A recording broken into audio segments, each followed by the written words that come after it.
Paano ba maging matatag ang buhay mag-asawa? Alam yung kasabihang happily ever after? Well, hindi yan automatic.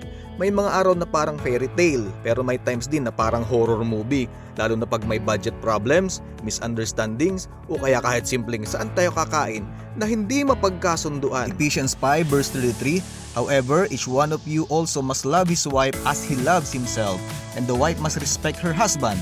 Ayan ang sikreto, si Mr. dapat magmahal ng totoo, hindi lang sa honeymoon stage. Si Mrs. naman dapat marunong ding magbigay ng respeto, hindi lang pag payday. Marriage is teamwork, hindi boxing match. Sa matatag na buhay mag-asawa, walang ibang formula, walang ibang sikreto, kundi kung ang Diyos ang sentro, kahit anong plot twist sa buhay, kayang lampasan. Kaya imbis na pride ang pairalin, piliin ng love and respect. Mas madaling mag-sorry kaysa matulog ng magkatalikod. Oo man, sinasabi ko sa iyo.